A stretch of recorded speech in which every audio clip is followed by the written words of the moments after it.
Of all the oddballs math attracts, Paul Erdős must surely be the strangest of them all. He couldn't figure out how to cut a grapefruit, didn't bother to learn how to use a washing machine. He'd even get lost walking on straight paths. And yet, he was one of the most brilliant mathematicians of the 20th century and certainly one of the most prolific. He wrote nearly 1,500 mathematical papers. He was driven by a need to understand and to know. Erdős believed in a divine book containing the most elegant proof of every theorem, even though he was an atheist who nicknamed God the Supreme Fascist. He once said, "You don't have to believe in God, but you should believe in the book." His interest in numbers began as a young boy growing up in Hungary, where he was born in 1913. When he was 4, he discovered negative numbers when he subtracted 250 degrees from 100 degrees and realized the answer didn't stop at 0. It went 150 degrees below 0. Around the same time, he amused himself by calculating how long someone had lived in seconds based on their age. His parents coddled him after his 2 older sisters died suddenly of scarlet fever while his mother was in the hospital giving birth to him. Later, his parents, who were high school math teachers, pulled him out of public school and taught him themselves. When he was 10, his father showed him the proof that there are infinitely many prime numbers, numbers that can only be divided by 1 in itself, and that the gaps between them can grow arbitrarily large. By the time Erdős was 20, his friendship with primes had turned into a real mathematical achievement. He discovered an elegant new proof of a famous result in number theory known as Chebyshev's theorem. The theorem says that for any number greater than 1, there is always at least one prime number between that number and its double. He'd been studying at the University of Budapest when he discovered his famous proof. But in the years after World War I, Hungary slid toward authoritarian rule under Miklos Horthy, and life grew increasingly hostile for Jews like himself. His mother wondered if they should convert to Christianity. Erdős replied, "You can do whatever you want, but I'll stay what I was born to be." In 1934, he accepted a postdoctoral fellowship at the University of Manchester, and 4 years later, he left for America for a fellowship at the Institute for Advanced Study in Princeton, New Jersey. The institute extended his fellowship only for 6 months because they found him unconventional, but it was a productive period in his life. He usually worked from 8 a.m. to 1:30 a.m.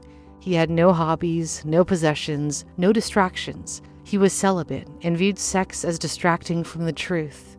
The privilege of pleasure in dealing with women has not been given to me.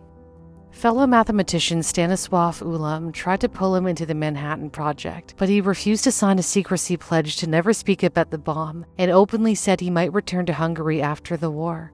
He worried about his mother, who was still in Hungary. She ended up surviving the Nazi invasion. The FBI suspected him of being a communist sympathizer because they caught him wandering around a secret radar facility in Long Island, apparently oblivious to the no trespassing sign. He explained to the authorities, "I was thinking." When they asked, "What about?" he replied, "Mathematics." He lived out of a suitcase most of his life and had no permanent address. Wherever he went, he stayed with other mathematicians, often showing up unannounced, settling in for a day or two, and collaborating intensely. When he stayed with Einstein's assistant Ernst Strauss and his wife Louise, he couldn't figure out how to lower the windows gently without breaking them. He struggled to turn off faucets, leaving water running onto the floor. He had so few clothes that his hosts found themselves washing his socks and underwear several times a week. But they tolerated the inconveniences because in exchange they got access to his beautiful mind.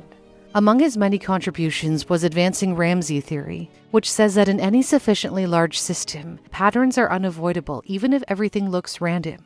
If you have enough people at a party, some will either all know each other or all be strangers, because large systems force structure. He also pioneered what became known as the Probabilistic Method, a way to prove something exists without ever constructing it. If you show that a random graph has some chance, even a very small one, of having the property you want, that alone proves such a graph must exist. As generous as his hosts were in welcoming him into their homes, he was also kind himself. He gave away most of the money he earned from lecturing at mathematics conferences to help students or as prizes for solving problems he posed.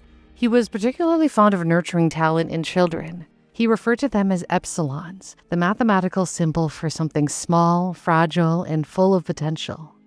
When he met a then 12-year-old prodigy, Lajos Poza, while visiting Hungary in 1959, Erdős gave him a number theory problem he expected would take time for him to understand. Posa solved it almost immediately. By the age of 14, they were publishing papers together. But a few years later, when Posa told him he'd rather be Dostoevsky than Einstein, Erdős took it hard. To him, walking away from math felt like a kind of death. I often comment sadly that he is dead.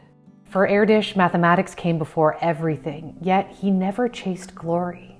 A telling moment came at a 1945 party in Philadelphia, where mathematicians eagerly waited to meet him. Yet for most of the evening, he was nowhere to be found. As described in Paul Hoffman's biography on Erdős, the man who loved only numbers, the party's host had a blind father who was sitting alone in a room upstairs. Erdős chose to spend the entire evening with him, sitting and talking. He was haunted by the idea of mental decline, having watched mentors and close friends lose their sharpness over time. Yet he defied the view that mathematics was a young person's game. Even in his 70s, he remained extraordinarily productive, churning out around 50 papers a year. He kept up his productivity later in life by taking amphetamines, including drugs such as Ritalin, on a daily basis. His friend and fellow mathematician Ronald grew concerned about his habit and bet him $500 that he couldn't go cold turkey for a month. Erdős accepted the challenge and, after going 30 days without amphetamines, collected the $500, then continued taking pills. As he aged, his humor turned increasingly toward the end of life. He liked to joke about the perfect death. Just after a lecture in which he had presented a proof, someone in the audience would ask, "What about the general case?"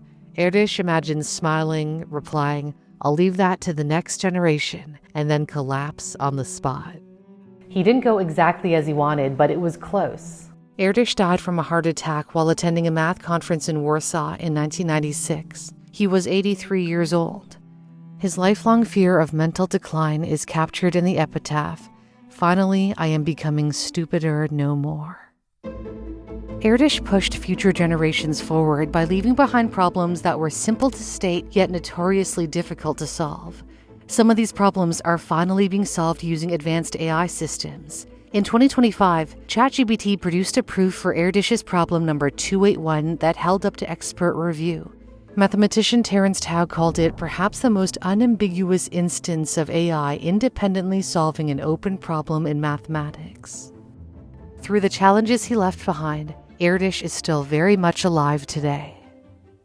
If you'd like to improve your math skills, there's a different way of learning that's intuitive. What I love about Brilliant is that you're actively solving problems step by step. The concepts click way more naturally than learning passively through lectures. Brilliant has a range of courses in algebra and calculus that meet you at the level you're comfortable with while challenging you to grow. Brilliant's lessons are designed for everyone, from kids to adults. They also have a whole host of courses in coding, AI, data, and science, all built around learning by doing.